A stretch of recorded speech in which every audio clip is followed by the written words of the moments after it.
This meeting is being recorded. All right. Well, hello, everybody. I have someone very, very near and dear to me who has been on before and has been such a powerful impact person to impact my life and my growth and just relationally as a friend. So, welcome, Bishop Jamie Englehart. So good to have you on. Thank you. Thanks for having me. I appreciate it. It's an honor. Yeah, it's really fun. If you're not familiar with Jamie, just get out stuff to write. He is a font of knowledge and wisdom and anointing, and it just flows. But we thought we'd talk today a little bit about fear and love and how those don't coexist, and repainting the face of God and all of that. So, Jamie, what's on your heart with that? Yeah. Well, again, first of all, thanks for having me. It's always a joy to be able to spend time with you. And of course, in the past, I've been able to spend time some with your family too. And haven't got out to the Springs now in a couple of years. It's been a minute. So It uh, has. We've missed you, but we just have to well, fly out to see you or yeah. plan to Well, go see, somewhere. and it was great that you were able to come to the conference this year and Yeah, that was and so uh, good. and connect with everybody. It was awesome. But Yeah. yeah, one of the things we talked about just a little bit before I came on, and people that have been in services that I travel, because of course this is my 33rd year, traveling full time, all over the world. Wow. That's kept me decently busy to say the least. Whew. But especially for about the last 12 years or so, this in me that other than doing like, because I oversee a network of churches and ministers and ministries, other than doing like apostolic ministry, like setting elders in or ordaining people or something like that, that most of my assignment in traveling and preaching and imparting into churches is mainly twofold. Number one, to remove all fear based doctrine and theology, because fear and love cannot coexist. I used to think the opposite of love was hate. The truth is the opposite of love is fear, because perfect love removes all fear. But that also lets me know if love removes fear, fear then also can remove love. So Mm. people that have been raised in fear-based theology, which of course, right now, one thing that major universities that have psychology programs and training of therapists, they're coming up with whole new like classes now on religious trauma therapy. They're So actually calling needed, but so sad that it's needed. Yeah. they're actually calling it religious PTSD, and Yeah. it's people that have been raised with high intensity, law based, fear based ideas about God that are extremely confusing. Yeah. It's like I tell people, I'm a third generation on one side of my family, second on the other. And growing up in church as a preacher's kid, I remember 6, 7 years old going to Sunday school. One Sunday they'd teach you, the song loves the little children, all the children in the world, Uh-huh. red, black, and white. They're all precious in his sight. And then the next Sunday, the story of Noah, and it's like, Wipe out well, those little yeah, I children. mean, Oh he my loves all the little children, but he just drowned all those poor little bastards. I mean, God. and I don't think we think sometimes Yeah. of kind of the trauma and messed up view of God that releases. Yeah. Mhm. And Jews to this day don't teach Genesis. They teach it as a narrative. It's a story behind a story. It's not, trying to get exact. I mean, I read something the other day that was so interesting to me, because and to be honest with you, I'd never thought of this before. I mean, it was one of those things to where I was like, how come I never had that thought? And it was an article where they showed that God did not turn Lot's wife into a literal chunk of Oh, sodium. Okay. yes, I've I mean, heard like, this. didn't Go ahead. I mean, Yeah. think of this. I mean, just because someone missed her friends and her look back, you become a chunk of salt. I Right. mean, can we That's the see God I want to Jesus? follow. Yeah, I mean, can we see Jesus doing that? But once you understand that someone being turned into a pillar of salt was a euphemism, it was ancient Near East language of describing someone who has a hard time letting the past go. So Oh, it's not necessarily, and again, our problem is, when we try to literalize Hebrew scriptures, especially, yeah, where there's more than 300 figures of speech in the Bible. It's right. full of hyperbole. It's full of idioms. It's full of metaphor and allegory. And we try to literalize this stuff Right, because we're pretty right, much raised in most of our evangelical churches being taught the Bible is what it says, right, right. and you just believe it literally, and that gets so confusing It because, like I said, does. as a little boy, I remember sitting there thinking he loves all the little children, but he drowned all those kids. Right, I mean, it just didn't. Even back then, as a little child, that was confusing to me. right. And so, And a literally, pure heart child is like, it has the honesty to say, there's something wrong here. Right. Right. yeah. And Well, I hasn't mean, squelched it yeah. yet. I mean, Mhm. I always tell the story about when I was about 9 years old. My dad, we had a summer prophecy revival. Okay, Mhm. and which meant a guy came in. He taught every morning, every evening, and it was in the summer, and it was like a full week, Sunday to Sunday. And he pulled out all of his dispensationalism charts, Oh and no. everything was about the Antichrist and the Oh beast. And no. then he taught for a whole week. Then Monday, the next week, he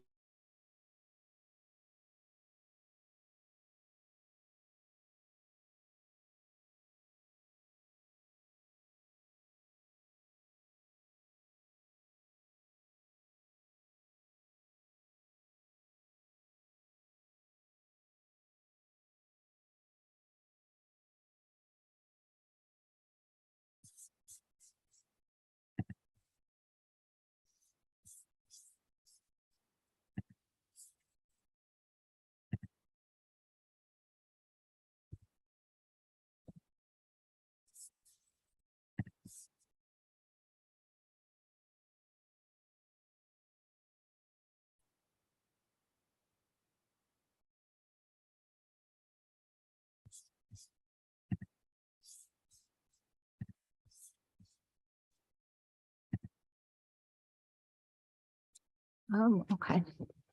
Hmm. Okay. Yeah. Um, we, um, edit. Um, these old cheesy seven or the mark of the beast. And are you still hearing me, Catherine? I'm hearing I you. don't know if I lost. Oh, okay. So, uh, just sign back on, your internet stable, help me. Okay.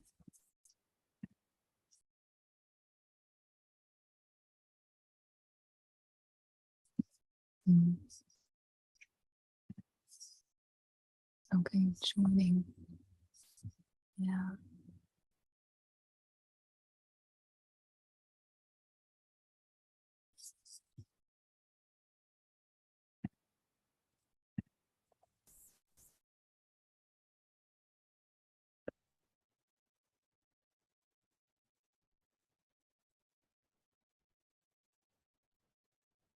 Sorry There we about go. that. Is your internet stable? Yeah. Okay. I've got full bar, so I don't know what Yeah, happened. I do too. It's kind of weird. Okay. Well, we'll just have to edit it out. No big deal. You were on a roll though. So I know. Well, I I, I, I think if you come in on where I said when I was 9 years old, and I'll pick up from there. yeah. Okay. So Yeah, we'll just do that. yeah. Okay. Just keep flowing. So Jamie, you had been telling us a story about something that happened when you were 9. Yeah, when I was 9 years old, my dad, who was a pastor, we had a prophecy revival, and it went like Sunday to Sunday. every morning classes, every evening, and he pulled out all of his dispensational Darby charts and, the mark of the beast. And I mean, it was pretty terrifying stuff. Yeah. But then he leaves on Monday the next week, but on Monday, Tuesday, and Wednesday, we show those movies from the 70s, no. Thief in the Night, A Distant Thunder, The Mark of the Beast. And, no. it was terrifying stuff. Yeah. His heads are getting chopped off. And, I mean, it's to a 9-year-old, I'm freaking out. So anyway, on Friday, we're having a family dinner. And my dad looks across the table and he said, "So, son, what do you think about all that, like over the last, 10 days? Now, this was my 9-year-old brain. Okay? Right. This is why we inherit the kingdom as children. All right. We're the inheriting of the kingdom is learning how to be childlike without being childish. Absolutely. It's that simplicity. Mhm. But I looked at my dad and I said, "Well, Dad, what I got from it is we that prayed the right prayer, we get to go to heaven with Jesus for 7 years and have a party, sip some tea and lemonade, while all of our family and friends have their heads chopped off. Then at the end of 7 years, we get to all come back with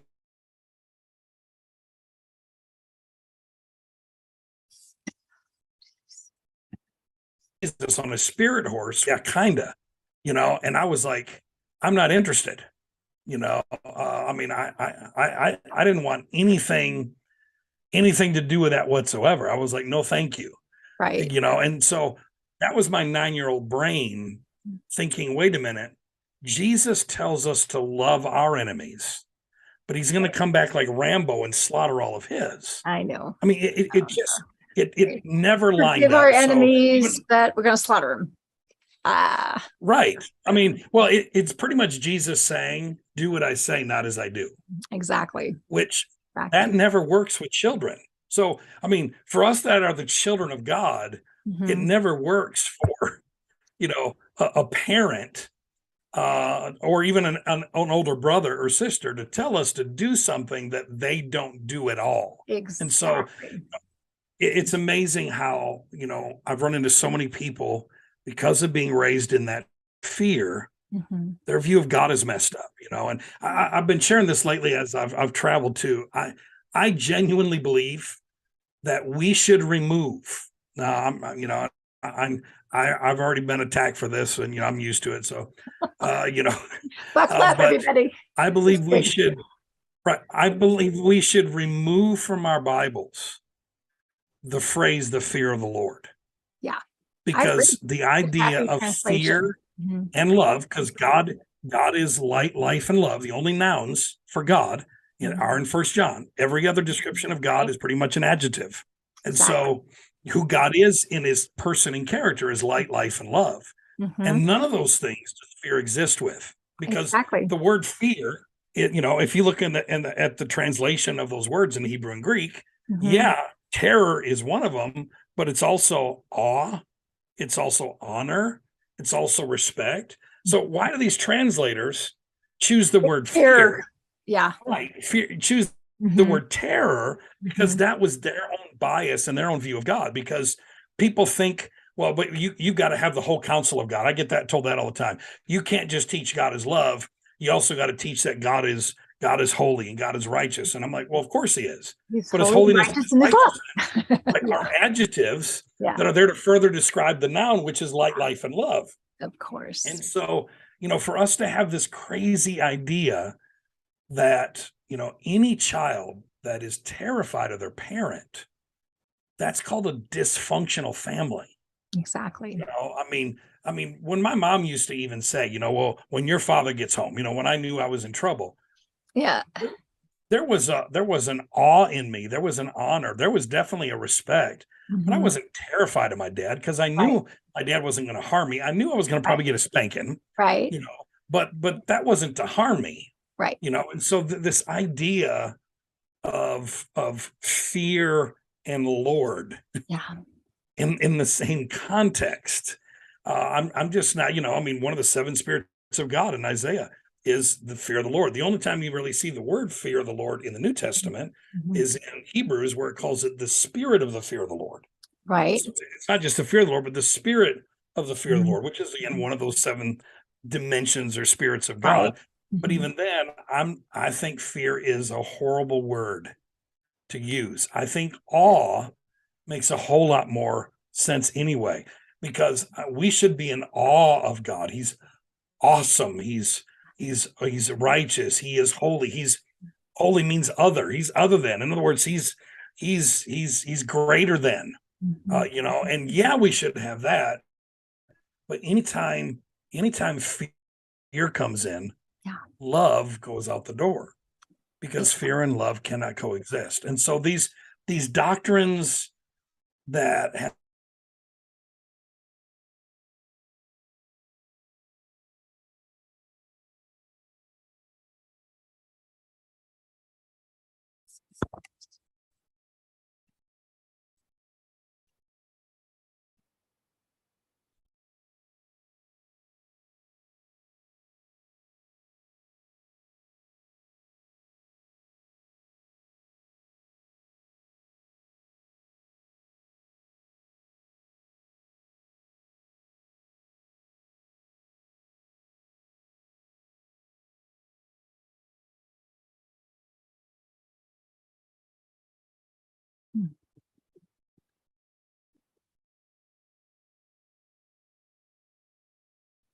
Oh, geez.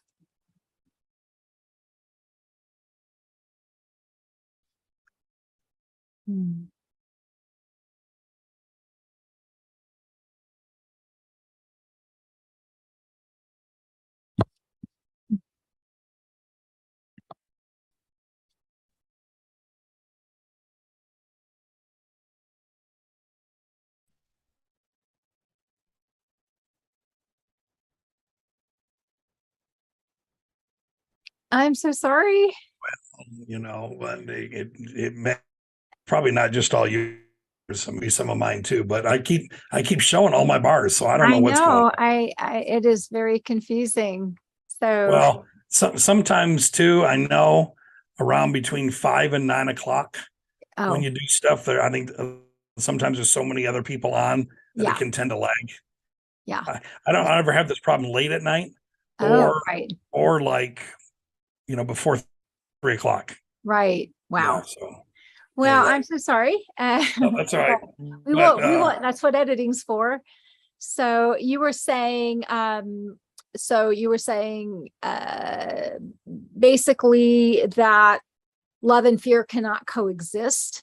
And then you started saying the fear of the Lord, and then I wasn't sure what your thought process was, but right. Yeah, and I think I ended with that idea of the fear of the Lord, and then went into touch base with like fear-based doctrines now. Yes. Yeah, so I was one of that. Yes. When fear and love are, and I heard Danny Silk say this years ago, that fear and love have been at war for thousands of years. Right. I mean, that's really a lot of the main struggle.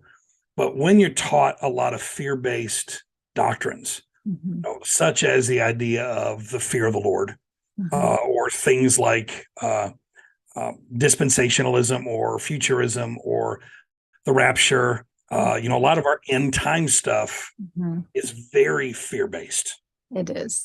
And it's rarely love-based. It's many times not victorious. I know I always have people that are futurists tell me, oh no, it's victorious. I'm like, not really. I mean, if like I said, when I was 9 years old, for a 9-year-old to say, I'm not interested at all in coming back with Jesus. I put up a post here on Facebook or social media a day or two ago, because I turned on Christian TV back here a couple weeks ago when I was at my parents', and they've got like 8 or 9 stations. I only have like one, and I rarely turn it on because it ends up frustrating me more than helping me. Right. And it was like every program I turned on, as I went from one station to the other, it was something about Gog and Magog, or the ancient gods are returning. Like Molech is coming back again, and wow. I mean, I don't know what Jesus did on that cross. I don't know what happened. All his stuff. You don't even want to get me started, but I mean, but it's along those lines of Gog and Magog. The one guy preached a whole sermon on how excited he was that the river Euphrates is drying up. because, there's a passage in the Old Testament that talks about, these kings of the East that come, and the river Euphrates dries up. And they're like, that's this 1 billion man Chinese army that's going to march to the Battle of Armageddon. And, and I just put out there online, I said, have we thought any of this through? First of all, we're in the 21st century. Nobody marches with millions of horses. Right. And by the way, China, Israel is 4,000 miles. Okay. And so imagine a 1 billion man army. My God. On horses having to Pakistan, part of India, Afghanistan, Iraq, and Iran. I mean, first of all, do you think those nations are just going to say, go on ahead, just march through and trample down a bunch of our natural resources, and then don't do anything? The United Nations isn't going to say anything. Right. I mean, and because we live in the 21st century, we now have planes that can drop soldiers in, or ships that can run them to shore. I mean, we don't march 4,000 miles anymore. I mean, and then the other messages were Gog and Magog, Russia, the bear of the north, and they're going to come down and join the Chinese army in the Valley of Armageddon. I'm like, it's 3,500 miles from the tip of Russia to Jerusalem. You got to go through like 4 or 5 nations. I mean, some of this, there's just no common sense with it. Rather than, listen, those were verses that had fulfillments already in the past. Yeah. And they're not in our future. And all it does is this incredible fear, and people start hurting, and they start doing all of this other kind of stuff. But a lot of our end time stuff, I mean, I still remember the day. As a matter of fact, it was when I was 9, after that whole teaching, about 2 months later, I came to school, because school had started in the fall. I came home from school. My mom and dad weren't at the house. So I got a little nervous, thinking I missed the rapture. But then the church was next door. So I ran to the church, because sometimes they're over there, and I run through the church screaming, Mom and Dad. Well, there was nobody there. Now I'm panicking. Oh, no. And so I go to the church office, and I go through the Rolodex, and I look up this little lady in the church. Her name was Beulah Copeland. And Beulah was the intercession at the church. She was the most spiritual lady I knew. And so I knew if anybody went in the rapture, Beulah would. And so I remember...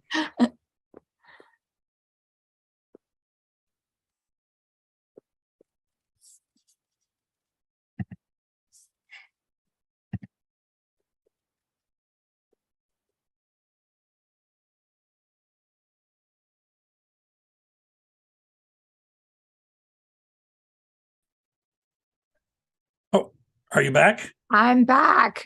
Okay. So, all right. So you were going to check to see, you were looking for Beulah. Beulah anybody was going to be, okay. So you can start right.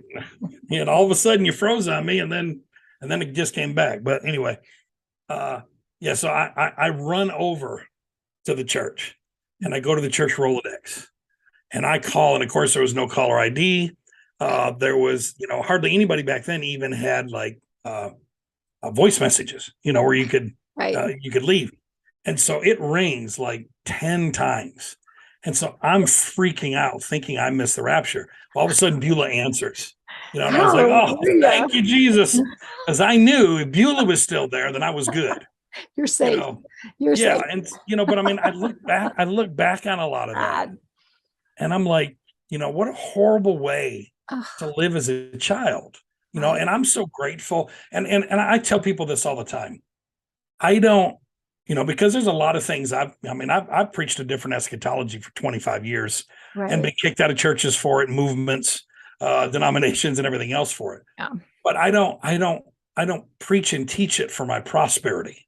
Right. Because the truth is, if I'd have kept my mouth shut 20 years ago, I'd probably have a lot more money. You'd be having your programs on these things and making a lot of money. Sorry. It's true. And, because the sad thing is fear sells. I mean, it just does. Yeah. But, what I had to realize is that I'm not teaching this for my prosperity, but for my posterity. Yeah. That my children and my grandchildren don't know anything about that God. Thank God.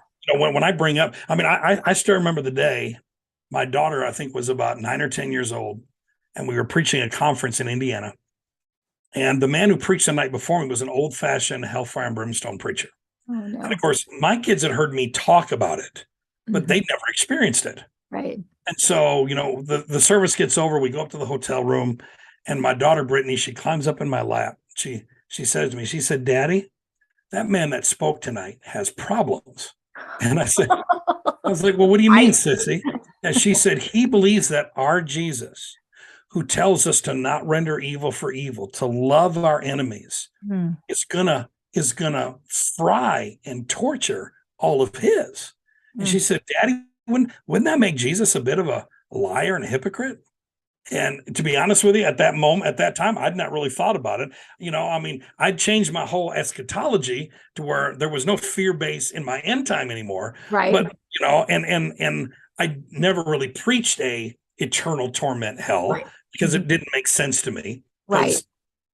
Because torture and love and justice don't line up. I mean, they just Right. don't. But that really caused me then to go on a journey. That I think with my eschatology, I started about 28 years ago, and up to this time, I've read I think over 70 books on eschatology, studied every view. But Wow. then, now when she said that, she was 9. So it was almost 20 years ago because she's just turned 29. That started me on a journey of then studying our ideas of hell. And I'm like, well, So what glad are we you going to, did.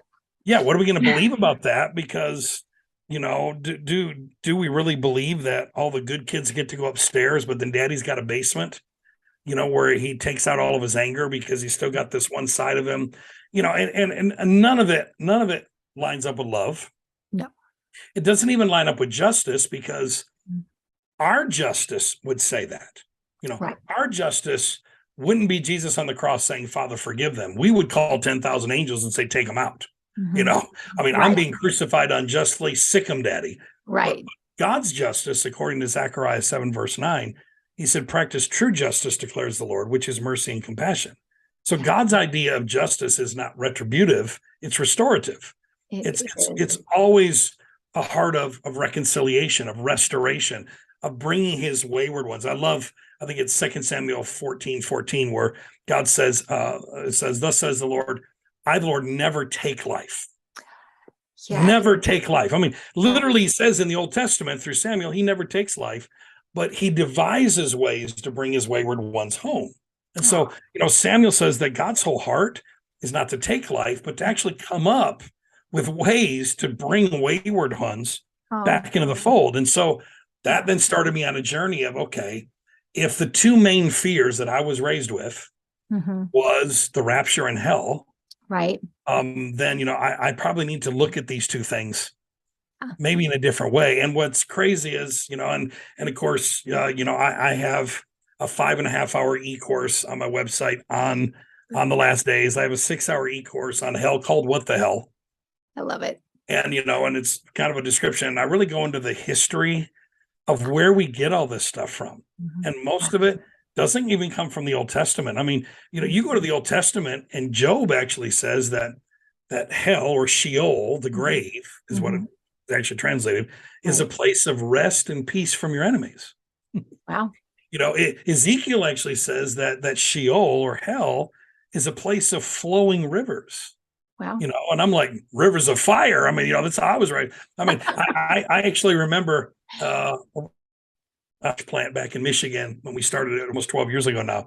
I think it was our second year, and I was up preaching a sermon, and I said to everybody in the church, I said, if the only reason you came to Jesus Mhm. was to escape fire, Right. then you might want to go to hell rather than heaven, because there's no context of fire and hell in the Mhm. Bible. The Right. closest one is in Revelation, where it says death and hell are cast into the lake of fire. So Right. hell's thrown into fire. It's not Right. fire, Oh, it's it's actually not fire. fire. Yes. And I said, but over 110 times it talks about fire in heaven. Right. God is a consuming fire. That Fire. both Jeremiah and Ezekiel says there's a river of fire that flows from the throne of God. He's a consuming fire. He baptizes you with the Holy Spirit and with fire. He comes with a refiner's fire and a fuller. So there's fire all over heaven. So I'm Right. like, if you're Right. trying to escape fire, you might want to go to hell. And of course, everybody looked at me like I was half crazy. Uh, but once I explained it, they're like, "Oh, okay, well, that kind of makes sense." Right. But again, that is the numero uno fear Yeah. in Sure. most people's lives. It's like if I literally used to teach, if you don't tithe, you're going to hell. Right. If you don't show up to every service, if you're not praying every day, everything sent Such you there. bondage. Yeah. Oh my Lord. And Yeah. and the crazy thing is in the Old Testament, there's not one example in the Old Testament until you get to like Daniel, which they'd already started to be back then. Judaism had started to already be affected because they'd been in Babylon by other religions. Okay. But there was no concept of punishment in the afterlife Wow. through the whole Testament. Wow. And I tell people, I say, just think of this. God tells Adam and Eve, if you eat of this tree, you'll die. Mm-hmm. He didn't say if you eat of this tree, you'll die and be tortured for all of eternity, eaten with maggots and tormented by demons. Right. That would have been a really good place to pop that in there. Right. If that was a thing. Yeah. Yeah. He didn't start with that. He just said the wages of sin is just death. What happens is you die. Where do you go when you die? You go to Sheol, you go to the grave, the abode of the dead. Mm-hmm. Mistranslated as hell because the word hell is actually added in the 8th century by Germans into the text. Yeah.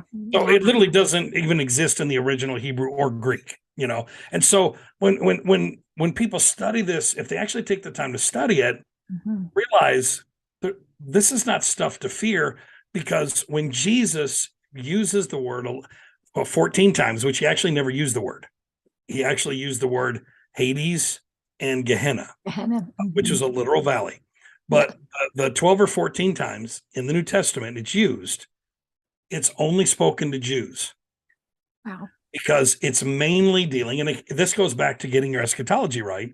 Right. Jesus is mainly warning Jews about what happened in their lifetime if they didn't accept him as the Messiah. Mm-hmm. And that happened in 70 AD when the Romans came to town. They slaughtered 1.3 million Jews, dumped their bodies in the Valley of Hinnom in Gehenna, and set them on fire. Right. So that literally historically took place for the Jews. And so, all those words in red, I always tell people Jesus was speaking to Jews, not yous.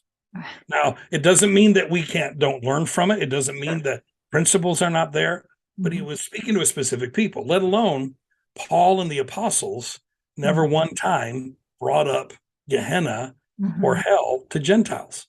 Yeah.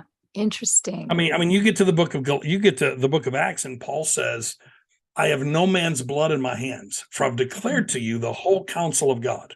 But not one time in any of Paul's teachings did he ever bring up hell. He doesn't actually. Yeah. Yeah. Right. He never brings up Gehenna. He never brings up any of that. Even Peter and John, they don't, John, you get to the end of the book of Revelation and he does tell you where Gehenna is thrown into, and it's thrown into the lake of fire and brimstone. But again, to a first century Jew, when Jews were reading, this is one thing people don't understand. Like when the book of Revelation was written, John is in prison and he's writing 7 churches that, by the way, are the Romans' road. So when the Roman army started marching and when they came to Israel in 66, 67 AD, they had to go through all 7 of those Asian cities. Yes. And Nero had started to blame a fire that took out a major portion of Rome. He blamed it on Christians. So they started crucifying Christians. So John is writing a letter and he's warning the 7 churches. He's like, listen, this is what's coming. Okay. Nero, the beast. All right. He's coming with an army and it's going to take you out. But he couldn't write that letter and tell anybody that because they wouldn't let a letter go out of prison without reading it first. Right. So he uses Old Testament apocalyptic language that, by the way, is all found in the Tabernacle of Moses. Almost everything in the book of Revelation you can find in the Tabernacle of Moses in types and shadows. And because he knew that Jews that read it would totally know what he was talking about. Right. So he's using subversive language. Well, the Roman jailers, they read that stuff and they're like, this guy's nuts. He's talking about, Godzilla coming out of the sea and he's talking about monsters coming out of the earth. And, it's like, this is some crazy novel. You can just go ahead and send this. Right. This isn't going to hurt anybody. Right. But to a first century Jew, when they heard that death and Gehenna, Mhm. death and hell, or the valley of Hinnom, would Mhm. be cast into the lake of fire and brimstone, to a Mhm. first century Jew, the lake of fire was the Dead Sea, historically. Matter of fact, the Dead Sea, up until like 600 years ago, was known for thousands of years to literally spontaneously combust and be on fire Wow. because it had a higher sulfur content than it does now. Wow. And there's a fault line that went through there. And so, like, you can actually read in secular history, like Persian and Babylonian Greeks. I mean, anybody that ever invaded Israel, they Mhm. actually would go by the Dead Sea and say, this place is a stench. Wow. And they called it the lake of fire because literally you would see fire Combust. in the Dead Wow. Sea. So Wow. what's interesting is 1.3 million Jewish bodies were thrown into Gehenna, Wow. the valley of Hinnom, by the Romans. They were Mhm. set on fire. And through the middle of the valley of Hinnom is the brook Kidron. Mhm. And when it rains a lot, Mhm. everything from that valley flows down to the brook, and Mhm. that brook goes out to the Dead Sea. Wow. So death and Gehenna are cast into the lake of fire. Wow. And Wow. so, just from a historical background, when you study that, you realize, man, they had a fulfillment in the first century. Mhm. Now, whether there's a spiritual thing in the future on that, I mean, there's all kinds of different ways to look at it. Mhm. But to believe that, God is the one that, and this is what I tell people. I said, man, let's just use some common sense. What a concept. Right. Well, all right. Let's say you're a 10-year-old Mhm. Muslim girl, Mhm. and you're stolen from your family by sex slave traders, Mhm. and they immediately get you hooked on heroin Mhm. because that's how they keep them as sex slaves, is they keep them stoned, and Right. they where they need the drugs. Right. And so at 12 years old, your body's given away. I mean, you're a sex slave, Right. and it's horrible. And now you're 30, and you've never heard the name Jesus. You're Mhm. an addict who Mhm. is used Mhm. 10, 12 hours a day. And yet, when you breathe your last breath, because you didn't say the name Jesus and believe, Mhm. you not only go and you're experiencing more torment, Mhm. but you go to the same place. You get the same justice Mhm. that the guy that stole you from your parents Yeah. and got you hooked on drugs and was your pimp. Yeah. You get the same justice. That's not justice. No. That's complete injustice. But that's literally how it's been taught, Yeah. especially since the Reformation. I mean, Yeah. the truth is, when you actually study this, the first 400 or 500 years of the church, Mhm. only one of the 6 schools of theology taught any form of punishment in the afterlife. And it Wow. was the school at Carthage. The other 5 schools of theology all taught some form of like purgatorial restoration. Mhm. All right. So, Mhm. in some form, the idea of hell wasn't eternal. Wow. It was a place where you would be restored and ultimately reconciled them back to God. Right. But it was Augustine, who was from Carthage, Mhm. who at first, didn't believe it. Later Mhm. on in his life, he changed his belief. Matter of fact, I have a quote from Augustine where he says that his view of the afterlife and hell was a minority among his Huh. contemporaries. Oh, But wow. it was actually in the early 500s under the Emperor Justinian that everything shifted. Mm. Justinian was a huge follower of Augustine. And Mhm. so Justinian, he had all the other 5 schools of theology shut down, all of their stuff burned. Hmm. Now, some stuff made it out because there were monks and priests that ran with some stuff. Right. But that's why we don't have a lot of writings from during that time, Wow. because they had everything burned. Because Justinian, the Roman emperor, said this. He said, only Augustinianism shall be taught in the church, Wow. because the gospel must be presented with fear and punishment to keep the masses in check. Whew. And so and this is the crazy thing, when Justinian did that, within 6 months the Dark Ages started. Wow. Historically, like Wow. literally, once he shut down the other views Mhm. and said, all we're going to do now is just produce fear, the Dark Ages started. And Wow. that's where the slaughtering of Jews took place, the Mhm. Crusades took place. The Dark Ages is where, I mean, people buying indulgences and trying to buy family members. I mean, just the church went in a horrible direction. And that is not what was taught in the first 400 or 500 years of the church at all. Wow. And so, and the truth is people just do a little bit of research and find this. But what I found is most people don't want to do the research. Right. Mainly because we love our hell. Right. Yeah. Don't mess with someone's hell. Yeah. I mean, it's sad, but it's like people can't stand the idea that person that hurt them isn't going to pay someday. Yeah. But yet I tell them, if someone hurt you and harmed you, they do pay. You might not see it, but there's an inner torment when you treat people a certain way. I said, people walk through hell while they're here. Right. They don't need to worry about someplace after they die. It's just ridiculous to think that God, who is love, thinks justice is punishment, is torment and punishment, when First John tells us perfect love removes all fear, because fear leads to punishment. Right, exactly. And then it goes on to say, and he who still fears, and the context is punishment on judgment day has not been perfected in love. So there's no punishment in love. So the idea of God even being a punisher, we punish ourselves. Sin has built-in punishment. Absolutely. When we walk, I mean, the one thing, it was the Germans that added the word hell in the text, but the word hell comes from an old Germanic word that literally means like to hell a potato, which means like you dig in the ground, you put the potato in the ground, and you cover it. Wow. So I like to put it like this: anytime you're walking in darkness, not in the light, you're in hell. Oh, there you go. Wow. So anytime we're walking in any form of darkness in our understanding and how we view ourselves, how we view one another, how we view God, darkness is a hell in itself. Yeah. But that's why 2 Corinthians 3 says anyone who turns to Christ, the veil is removed, or that which is covering you, keeping you in darkness is removed.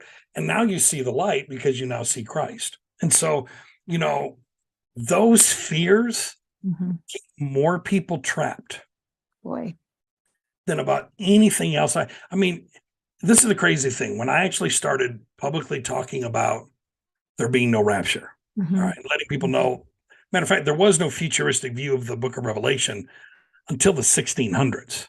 Right. Wow. I mean, and that was because during the Protestant Reformation, Martin Luther and the Reformers were teaching the Pope was the Antichrist.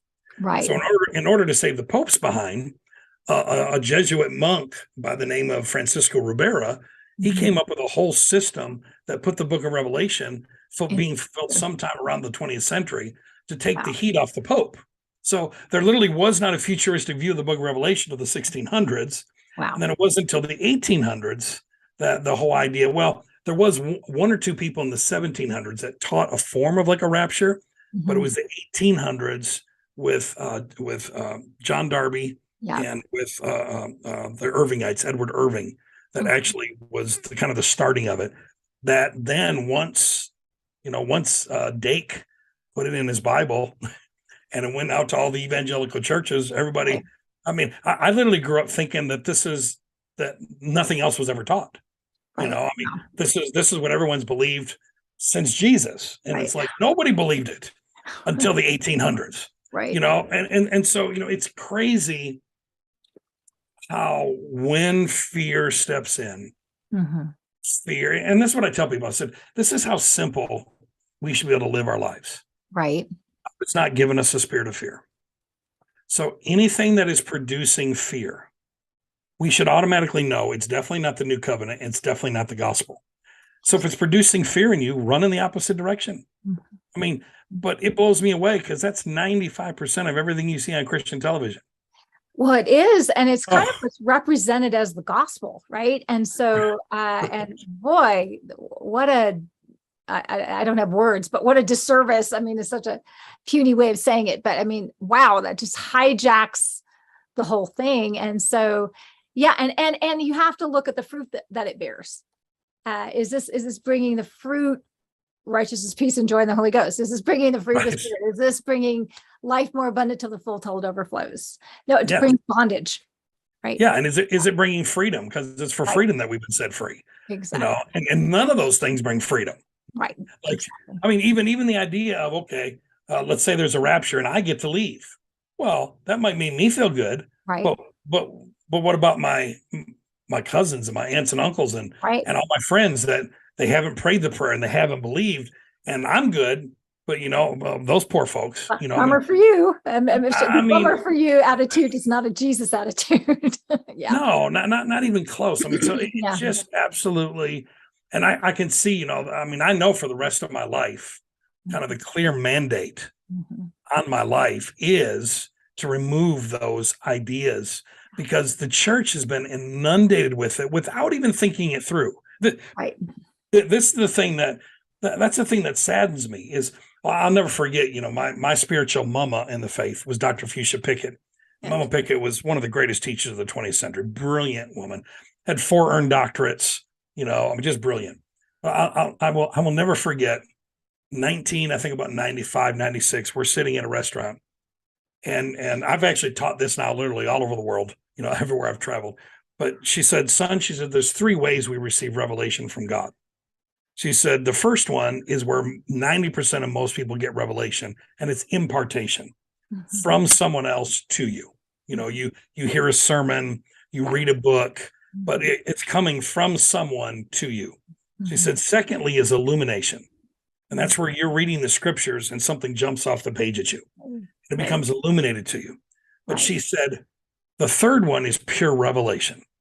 And revelation is when God gives you a thought and then he takes you to the scriptures to explain it.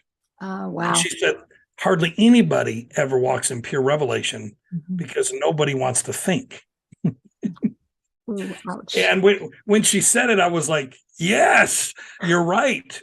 Because I mean, most of these doctrines, if we just apply a little bit of critical thinking, right.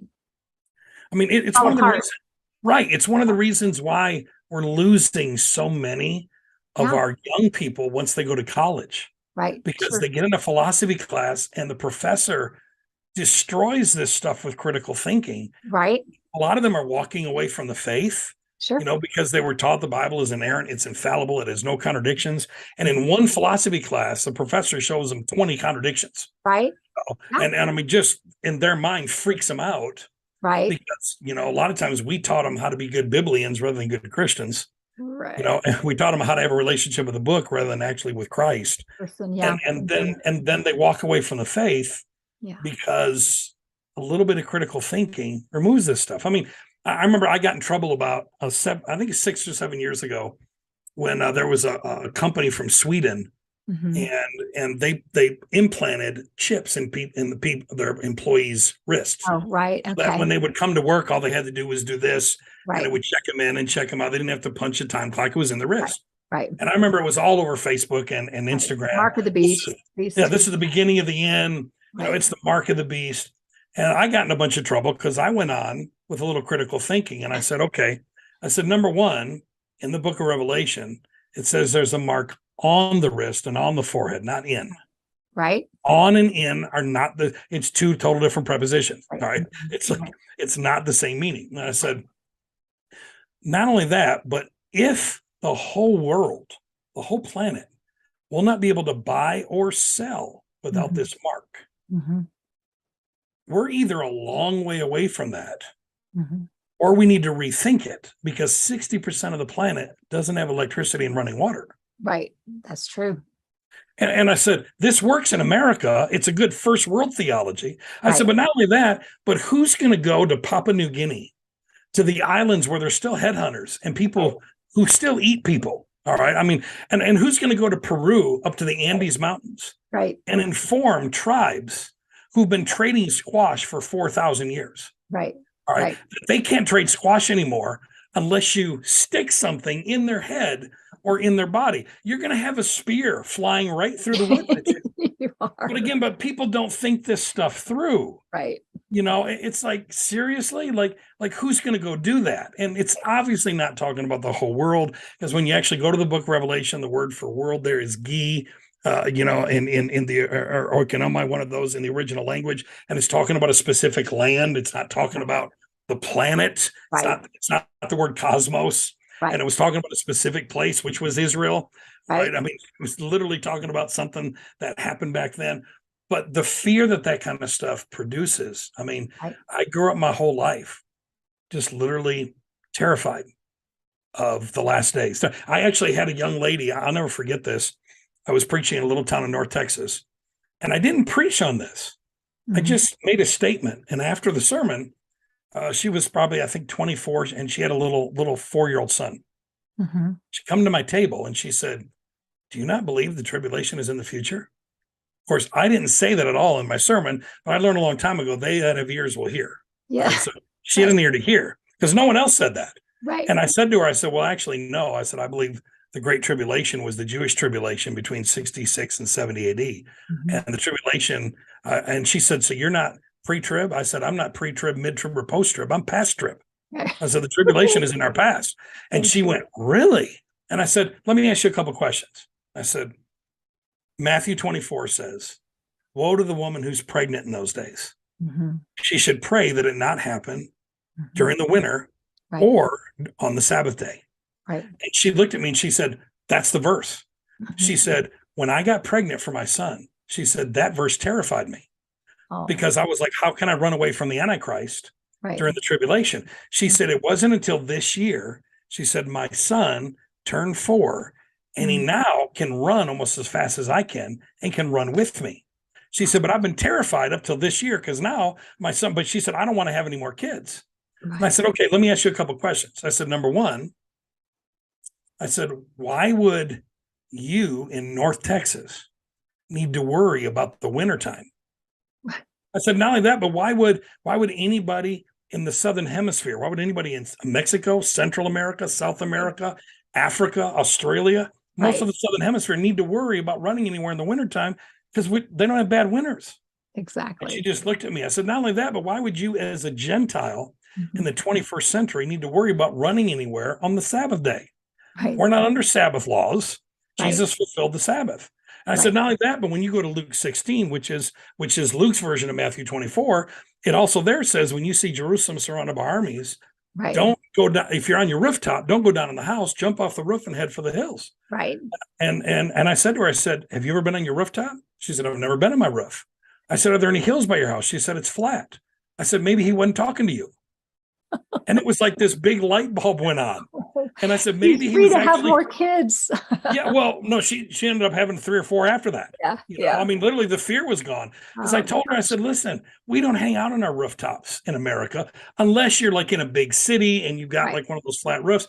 But I mean, in Jerusalem, they hung on the rooftops. I said, Jerusalem is surrounded by 7 hills. I mean, that's one, or 3 to 7 hills. That's one of the things that make it famous. Right. And I said, he was talking to Jews, not Jews. Yes. And it was like the light bulb, went on. But I literally know. I mean, I met an older man and an older woman, a brother and sister who never married. They were in their late 80s when I met them, and they never married simply because they didn't want to get married and bring kids into the world that they convinced the Antichrist was about to manifest. And so they've lived their whole life never enjoying marriage and family and everything that goes along with that because of a messed up eschatology and because of fear-based teaching.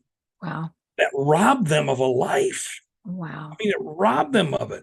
And so, the idea that we would be okay with teaching any form of fear, it shows me, it lets me know immediately that someone does not fully understand the gospel. And they don't understand what Jesus came to do, which, according to Hebrews chapter 2, for me is probably one of the most key verses in the Bible that I hardly hear everybody talk about, where the writer of Hebrews says this in Hebrews 2, I think 14 to 16, right in there.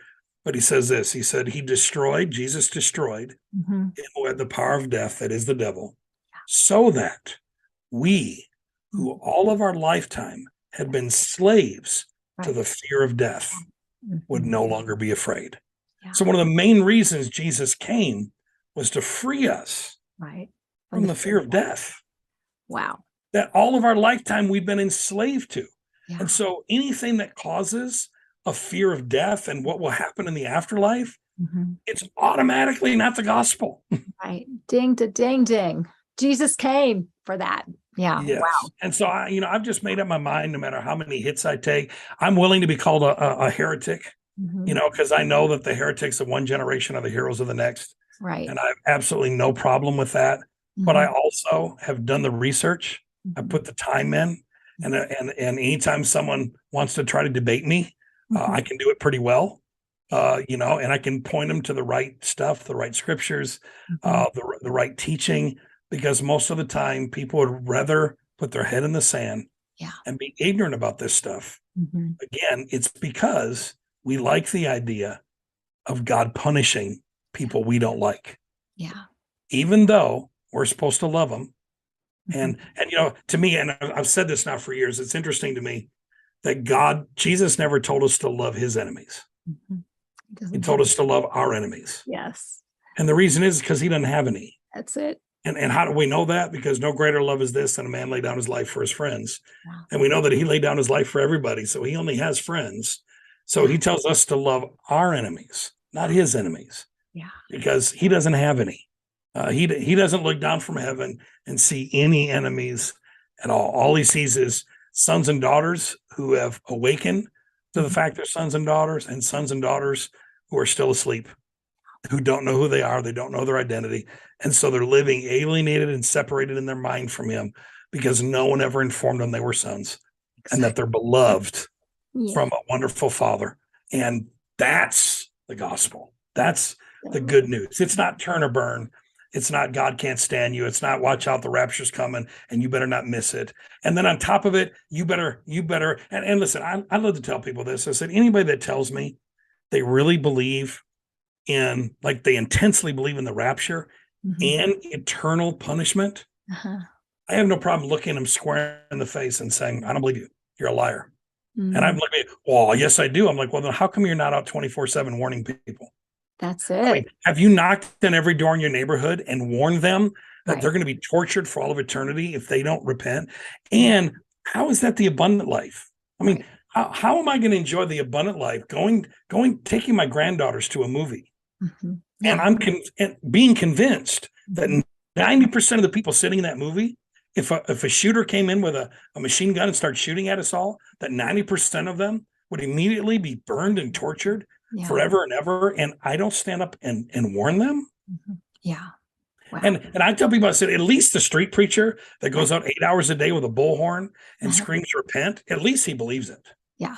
Now I don't agree with it, but at least I got At least he respect for believes him. it, so he's doing something. Yeah. Right. But the person that say they believe it, and then I also like to say this, Catherine, I'm like, if you're not out warning people all the time, Yeah. and why isn't the Holy Spirit then on the inside of you gnawing at you Right. to warn everybody you meet? I mean, either we're that cold Mhm. and our hearts are that hardened, which I don't believe they are, Right.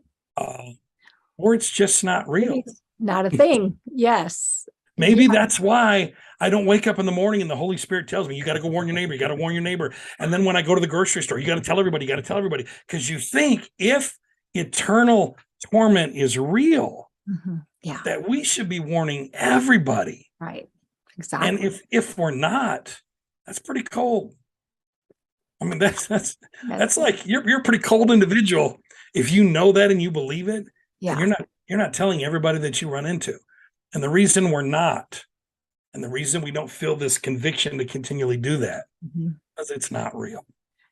Yeah. It is a man-made doctrine Mhm. that has absolutely been there to produce fear and to Mhm. keep people from walking in life, and love, and in the abundant life that God's called us to. That's Because once fear is removed, perfect love steps in, and perfect love changes everything. that is gorgeous. Because once that happens, then you're marked by love. Yay. Might be a thing. I had to throw that in there for you. Thank you. A little plug promo, for your book. a little promo. That's great.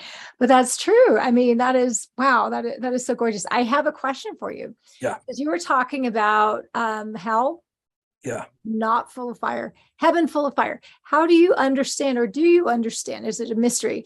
Fire in heaven. What does that mean to you? And if you've don't know yet, that's fine too. But just Well, I think, the idea of God being a consuming fire. Thank you. Is That's that that's how I was taking it. So I was just wondering if I was thinking about it right. And that fire, it's a fire of his love, because he's love. And I like to explain it like this. From about 12 or 13 years old till 19, I ran from God, from church, from the call of God. I mean, I knew I was called. I knew I couldn't get away from it. I mean, I'd sit around getting stoned with my friends, telling them they're going to see me preach on TV someday. I mean, I knew I was called to preach, and I knew I couldn't get away from it because I'd be miserable. Right. But I was running as hard as I could because I didn't want nothing to do with church. I can't hear you. Right. It's exactly it. Okay. But that's exactly. But the one thing, and how I explain eternal torment to people, because even the word eternal torment or eternal punishment, right. Aeonios kolossus is the Greek phrase. It's actually age enduring correction. The word for judgment or even torment, kolossus, in Greek culture was only used for the pruning of a branch to bring forth more fruit.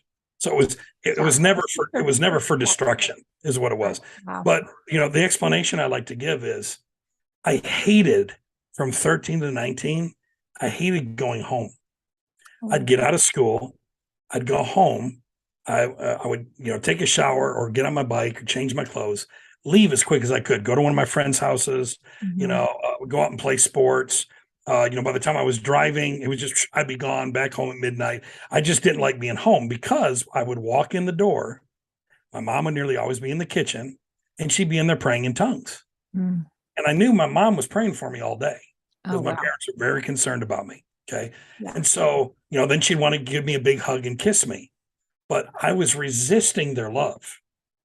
And so when I was in their home at my house, I was tormented because when someone is loving you and you're resisting it, love is tormenting. It is. And so the idea even of God, who is love, bringing torment into somebody, I believe the moment we breathe our last breath, absent from the body, you're present with the Lord.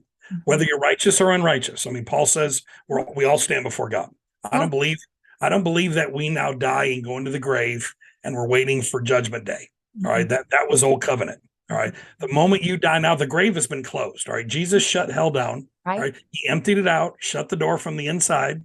All right. He has the keys. So I tell people all the time, my book on biblical myths, the last myth number 70, is God doesn't send people to hell. They send themselves. And what I said the reason this is a myth is because nobody can send themselves somewhere they don't have keys to.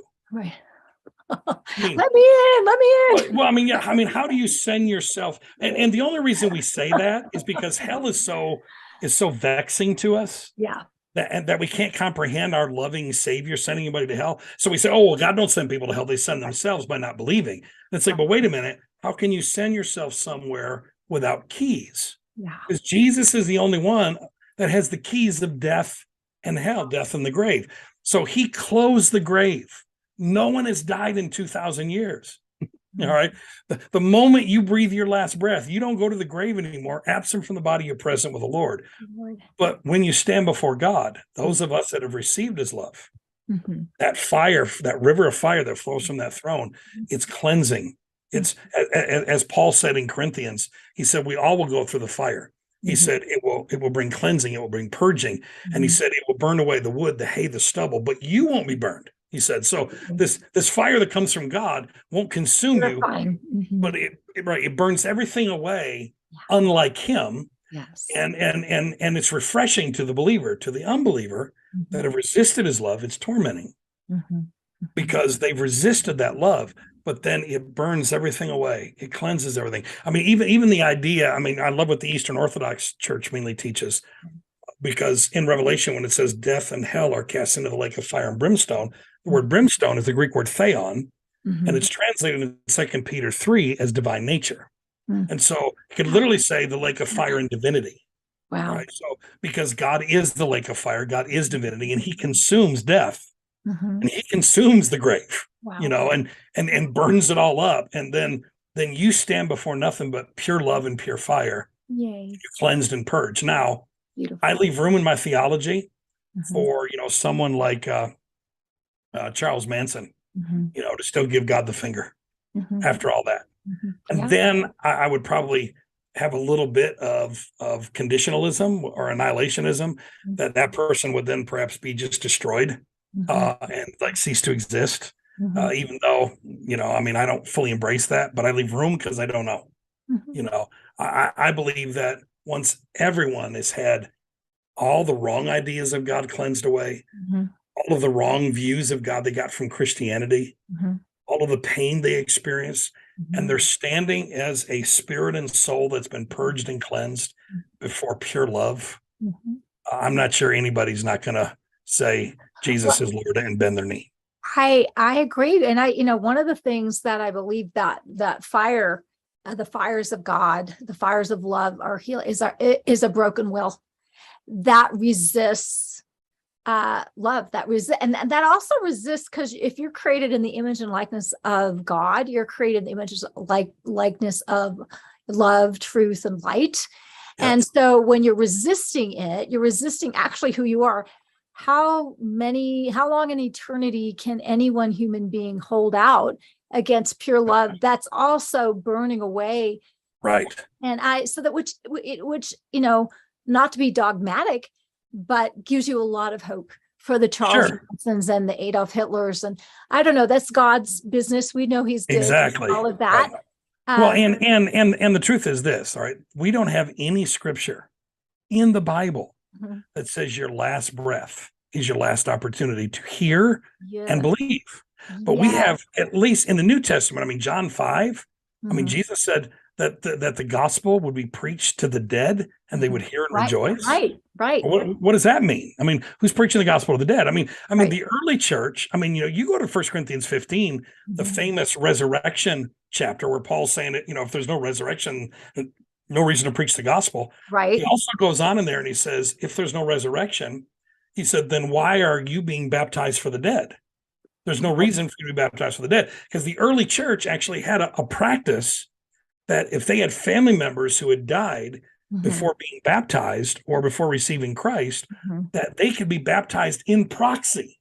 Right. Oh, for a family member. All right. So they literally were being baptized in the water for dead loved ones. Wow. And that was in the first 200 years of the church, not when things got crazy after the year 400 or 500. Right. We're talking, that was an early church practice. Wow.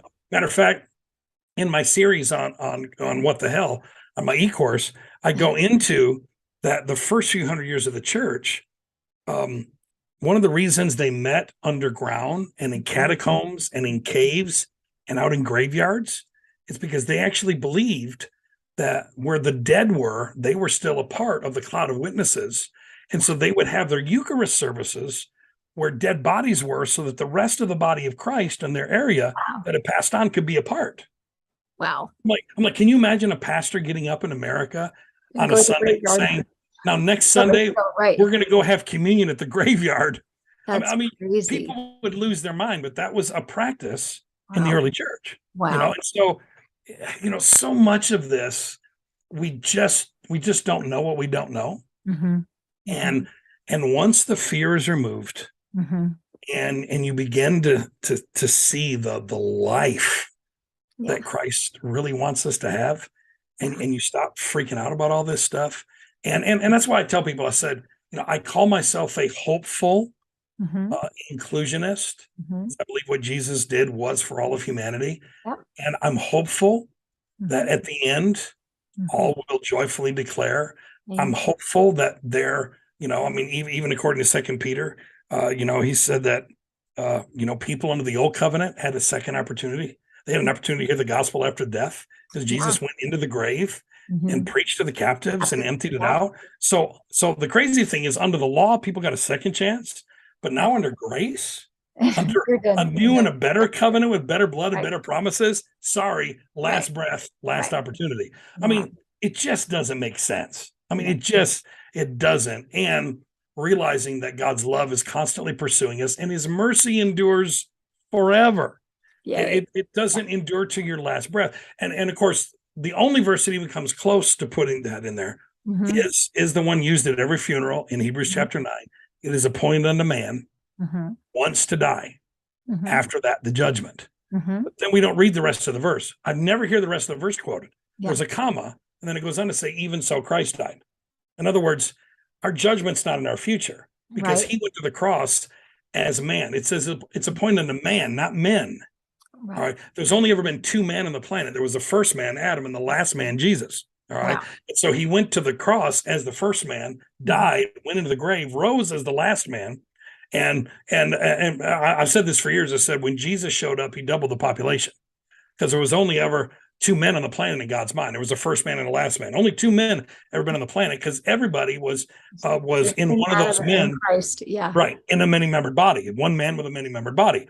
And so, you know, that shouldn't really be that confusing to people, you know, to realize that people were either in Adam or they were in Christ. All right. And so once you realize what Jesus did, he took care of all that. His judgment was our judgment. We don't, even in the afterlife, he's still pursuing us because it's what every parent would do. Of course. Every parent would continually to pursue their child, regardless of what they're in. And again, what that looks like, I don't know. I'm not dogmatic about it because I 100% don't really know. And truth is, none of us do. Of course. You know, I'm hopeful about it. That's why I tell people, I believe, and this is the crazy thing. I was in a church in Ohio, and I mentioned that, about there may be an opportunity after death to hear and believe. Right. I had this couple come up to me in their late 70s sobbing. They came up to my table and they're like, you know, you have no idea. And I was like, what's going on? They're like, when we did not accept Jesus till we were in our late 50s, and both of our parents had already died. And so for the last 20 years, we've been tormented. Wow. Because we were told that because our parents never prayed this prayer, that they were burning in hell. And they said, you gave us such hope and peace by saying there may be an opportunity in the afterlife. So I said to him, I said, okay, you had two theologies taught to you. One produced fear and terror and no hope. The other one gave you hope and remove fear. Which one's the gospel? Wow. I mean, it's just literally that simple. I mean, it's like, this is not complicated. And so it's amazing how when you take the time to study this stuff out, and I really encourage people, you know, I mean, I mean, there's a bunch of good books out there. I mean, I tell people, John Noe's book, Hell Yes, Hell No. Read that one. One of the best recommended books. It. Right. It's one of the best books out there that really lays it out. But my e-course, I really go into a lot of historical detail on where did a lot of this stuff come from. You know what I mean? Like our ideologies of punishment, even in the afterlife. Where does all that come from? Because it's not in the Old Testament. I mean, again, Job said that the grave is a place of rest and peace from your enemies. You know, I mean, if it's a place of rest and peace, that don't sound like a place of torment to me. You know, it actually doesn't sound like that bad of a place to go to. You know, that's sounding pretty good. You know, and so that's where all this. That's why all the fear-based stuff is completely, I believe, hijacked. Yeah, and because the gospel got hijacked in the 500s. It did. And but we're coming back. we're recovering. Thank you, Jamie, for spearheading so much of that. That's so amazing. So where can they find where do they go to find these e-courses? How do they connect with you? Yeah, they can go to my website, either himconnect.net or connectinternationalministries.com. Both of them will take you to the same place. Connectinternationalministries.com or him connect.net. And right on the right on the homepage. Right on the homepage, scroll down a little bit and it says e-courses, sign up. You click on those. And right now I've got, I think 6 of them. There's the one on hell, one on last days, one on the gospel. And I go over the 7 dimensions of the gospel, 7 things called the gospel in the New Testament: the gospel of God, the gospel of Christ, the gospel of the dear son, the gospel of Paul, the gospel of peace, the gospel of grace, and the gospel of the kingdom. So all of them are the gospel, but it's multidimensional. It's bigger than just the kingdom, or bigger than just grace, or bigger than just one thing. And I go over in detail. There's like 5.5 hours on that. But then there's one on how to understand the Bible. And that one, I walk people through on just how to actually study properly, context, type, symbols, shadows, That's almost 6 hours on that. And then there's one on the gifts of the Spirit. I call it the gifts of the Father, the Son, and the Spirit. And I go over fivefold ministry. I go over all the different giftings in Scripture and walk people through all that. Yeah, fun stuff. And then I'm getting ready to put one out. Hopefully in the next 6 months. I should have two of them. One out on why Jesus had to die. It's on different atonement theories. Wow. And it's bigger than just forgiving us for our sin. It's so much bigger than that. And then, and I don't know if it's going to be this year or next year, but I've spent the last 5 years studying the devil and demons. Where does all this stuff come from? And it's shocking, a lot of our ideas of Satan and Lucifer and where all that stuff comes from. And it's not as clear as we think. I mean, early Jews and ancient Judaism actually taught that Satan or the devil was ego. Oh, interesting. Yeah, that it wasn't a being, because the word Satan or devil is nearly always a verb. Wow. And so it's more of an action. So it's just interesting stuff. So I'm going to be putting more of those out. Yeah, but once people sign up on the e-course, because you can't download it, you put in a username and password, and once you purchase it, you can go back and watch it as many times as you want. But then my goal is to have the next 5-6 years about 20 of them up on different subjects. So that's a clearly you have a lot to share. That's amazing. So that's wonderful. Well, this has been awesome. Thank you so much. Wow, I totally enjoyed it. I'm like, yay. I'm going to have to check out those courses too, because there's a lot you said that I actually haven't heard. So I love it. So thank you so much. Appreciate it. Well, and I apologize. I'm a machine gun once I get going there. Oh, it's good though. I'm taking it in. I'm got the pipes open to receive the fire hose. So there we go. Absolutely. So, well, thank you so much, Jamie. It's always a joy. So thank you. And I hope you will come back again, because I know you've got more to share, and I'll be putting all the links there so people can go and sign up for those courses, because they're totally amazing. It's life-changing. Perfect. Appreciate that. Awesome. All right. Well, thank you so much. And everybody share this. People need to hear this. They need that. They just need to know that they're loved and that they don't need to be afraid, and they run towards God instead of away from him. So awesome. All right. Well, thank you so much, Jamie. Thank you. All righty. Everybody, you share this. Love you guys.